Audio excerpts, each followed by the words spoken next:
কেমন আছো তোমরা সবাই? সবাই ভালো? আরে সিনিয়র ভাই, আসসালামু আলাইকুম। কেমন আছেন আপনি? আমি তো ভাবতেই পারি না যে আপনি এখানে আছেন। আমি ভাবছি আপনি লজ্জা পেয়ে রিটেক টিটেক নিয়ে গ্রাজুয়েশন কমপ্লিট করে ভার্সিটি ছেড়ে দিচ্ছেন, কিন্তু আপনি তো তা যাবেন না, কারণ আপনি তো বেহায়া।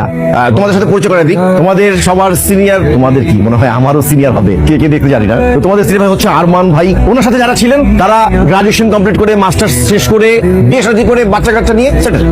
জুনিয়ররা তার সিনিয়র হয়ে যাচ্ছে, কিন্তু আমাদের ভাই কিন্তু আমাদেরকে ছেড়ে যাচ্ছে না। কেন? ভালোবাসা। সে যে আমাদের প্রতি ভালোবাসা দেখিয়েছে, আমরা কি পিছিয়ে থাকবো? আমরাও পিছিয়ে থাকবো না, আমরাও তার ভালোবাসার প্রতিদান দিব। কিভাবে দিব?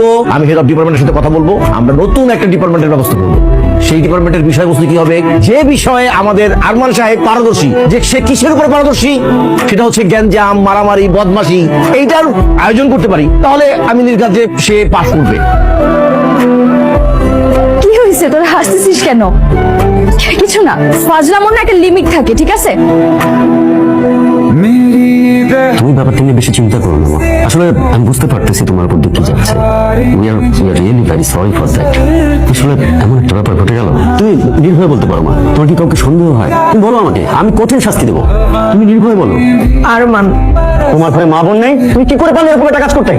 স্যার, আপনি কোনো প্রুফ ছাড়া আমাকে চার্জ করতে পারেন না। রাখো তোমার প্রুফ। একটা মেয়ে আননেসেসারি তোমার সঙ্গে মিথ্যা কথা বলবে? স্যার, বলতে পারে মিথ্যা। আই ডোন্ট নো, আমি এতটুকু জানি আমি মিথ্যা বলছি। একটা থাপ্পড় দিয়ে তোমার সব কটা ভাত ফেলে দিতে ইচ্ছে করছে। কাউন্টার, শুধু আমার কাছে পর্যাপ্ত প্রমাণ নেই, তোমাকে আমি দেখে নিতাম।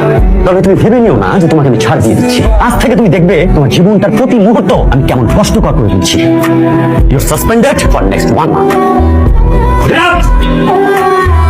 আরমান, প্রবলেম কি? শুরু থেকে পিছনে গেছো আমার। আজকে যেটা করছো এটার জন্য কখনো মাফ করবো না। খুব সাবধানে থেকো, যে কোনো সময় উল্টাপাল্টা যে কোনো কিছু হয়ে যাবে। ও তোমাকে কি বলে গেল? বসে উল্টাপাল্টা কিছু করবে। ভাবছিস কেন? এইভাবে ভেঙে পড়ে চলে?